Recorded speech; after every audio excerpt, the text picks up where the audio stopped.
Gary Lineker. Come on, you've been there to talk about old Lucky Lineker. This is extraordinary, Alicia and Alex. So we know about his history on social media.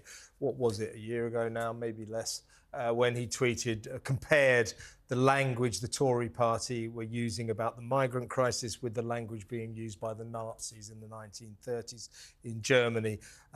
He was suspended as a result of that.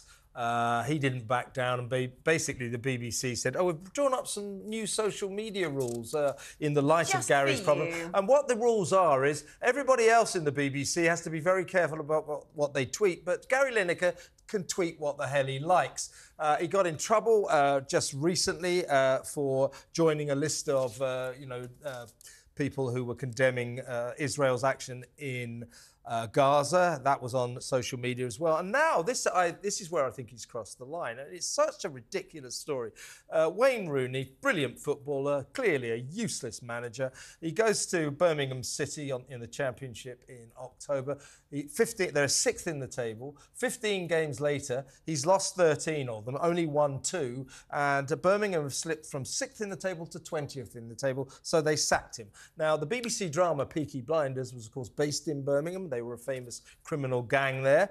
And the BBC Sports Department basically tweeted, sacked by order of the Peaky Blinders, sacked by Birmingham City Wayne Rooney. And Gary Lineker, assuming obviously that he's the boss of the BBC, he literally put on social media, delete this, which is, who the hell do you think you are? The BBC should have said no, but guess what? They did exactly what he said. Now, as I said this morning, Alex, on air, I said, look, I've got a message for the Director General of the BBC, Tim Davie. No, you are Gary Lineker's boss. He isn't your boss. I think this time something has to happen. This is getting ridiculous. It's interesting because until this particular row, it's always been a question of Gary Lineker expressing political views online and things like that, and people saying that the BBC have such strict political impartiality rules and they need to apply to every single person who works there, not just people who work in politics or people who work in just the normal mainstream news.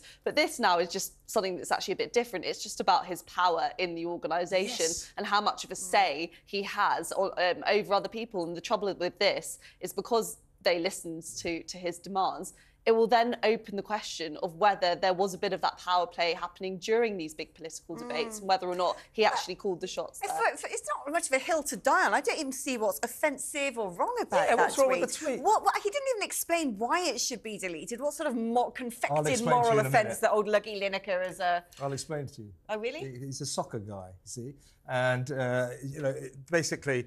he'll be sympathising with his fellow soccer guy. You leave Wayne Rooney alone right now because he's sick as a parrot. It's not like they tweeted Wayne Rooney's gone because he was utterly rubbish. They should have done. They should have done because that would have been true. Look, everyone has a right to their opinions, and if Gary Lineker had seen that tweet and thought, oh, I think that's a bit distasteful, an option. But if he did think that, what he could have done is probably just speak to the department in private rather than quoting it on Twitter and making it It's actually a rather feeble joke, but it's not offensive. It's not distasteful. It's a comment on a manager who badly failed at Birmingham City,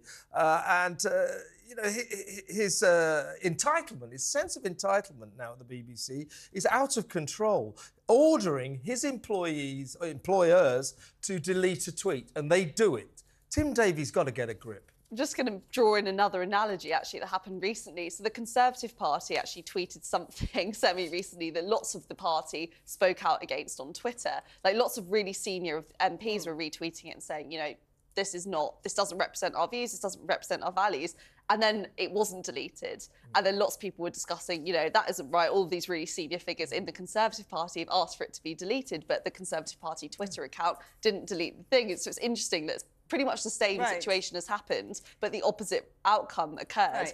And it seemed that people were kind of angry that it wasn't deleted in that sense. Gary Lineker is not the arbiter of moral standards or online decency. Far from it. Yeah, and it's, this is about leadership. And Respect to Tim Davie to an extent, but he is not providing the state broadcaster with appropriate leadership when it comes to Gary Lineker in particular. He's got to stamp on this and just say, no, no, no, that tweet stays up. You don't tell us what to do. We tell you what to do. And if you don't do what we say, then you're sacked. Well, Tim Davie has been under fire for a long time now for various things, but particularly about this big impartiality issue. And I remember semi-recently, he actually came into Parliament and he was scrutinised by the 1922 committee. That is a big committee of MPs who all kind of sat him down and just grilled him about all the things that they thought he was doing wrong. And I remember we were outside and he came out and he looked absolutely stricken. He was white as a sheet and looked like absolutely terrified of it. So he does get scrutinised by Parliament, but I reckon that's only going to ramp up